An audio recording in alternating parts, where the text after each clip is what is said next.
Hey, do you want to see the largest welding technology center in the United States? Let's go.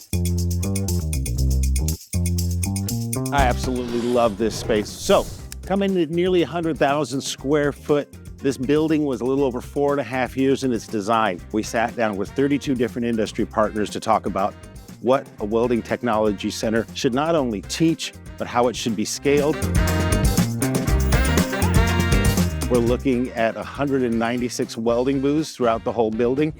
And it also was very important for us in dealing with industry that this building was designed to be clean to dirty. This space is unique in that it lets us do about 3 or 4 different things with it. So we can set it up as it currently is for students sitting, or we can flip this space. Now, it was designed, as you probably saw on our way in, we had that nice overhead door over there. From there, we can actually bring local manufacturers' products in. So say it's 4 different ATVs, and we can bring them in, we can park them right here. We can have that industry partner present to the students, but more importantly, those students on the daily basis, as they go by these machines for the month, 2 months, whatever it is that they're here, they get to look and be hands-on with opportunities that are out there within the welding field.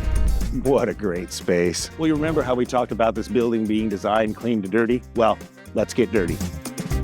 We talk about, actually a lot of questions we get is, exactly how many students can you have in this space? Right now, we currently have 260. Is that the capacity? No. When I talk about 260, we're actually talking about 2 shifts too. So there's a morning shift for students, there's an afternoon shift for students. One finite number we do know is that we've got 378 lockers in this place. One thing to point out here, we searched high and low to find these. One of the challenges with lockers and welding helmets is you have to smash them to get them inside. Not with these lockers. Well, you know what? It's time to get even dirtier. Welcome to Welding Lab A. All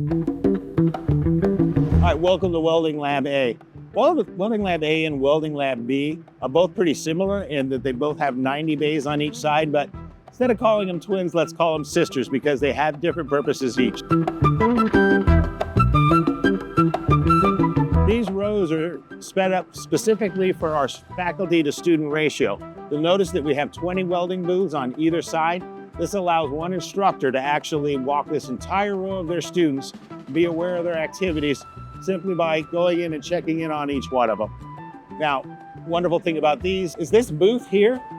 This booth is about 16 to 20 years in its evolution. We worked with a local industry partner and we've dialed in exactly how much space we need for ventilation, how we need that bench to work. You'll notice as we go through here too, not only do we have all this lab space out here, but on the outer wall, we have 4 classrooms. So this space can either be used for our general student population or industry can come in here for specialized training. These last 30 booths are set up a little bit different than everybody else in that one of those important skills to learn in that first year is oxyacetylene. A lot of cutting skills are needed when you're first starting out. So these booths were built with oxyacetylene options in them so they can actually have cutting decks for each space. An instructor can come here or work with their students to figure out what the proper mix is, dial in this entire row of welders here. It goes throughout the building. We're all set up, all 196 booths are set up that way. So when we decided that we needed to build the nation's largest welding education center, we also, as part of it, built the nation's largest fabrication shop.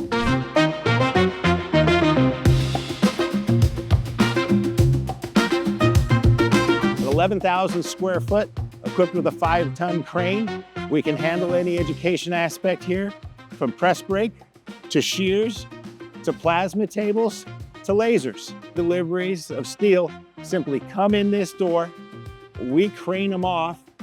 They're gonna go onto these cantilevered racks over here. We managed to handle material 2 times before we get it out onto the floor for the welding students to use. When you put things like this in, you also have an added bonus. We'll be able to develop micro-credentials for crane operations so they can get certified in that.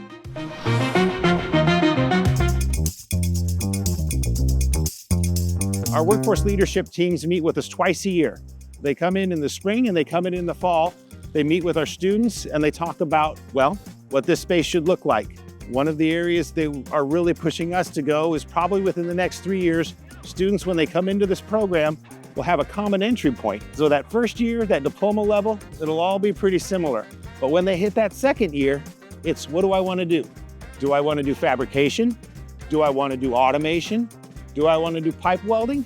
Do I want to be a production welder? We can really set a student up for success in about any area within the manufacturing welding world that they want to be in. So Welding Lab B over here, this has a better visual of our intended use for these spaces. Eventually, this entire row and the row on the other side are all going to be lined with cobot and robot systems. We were actually approached by the American Welding Society when we started this whole project to be one of the 3 certified robotic arc welding school in the United States. So you'll notice as we go through here, we got a little bit different equipment on this side. Here we're set up for those more advanced students.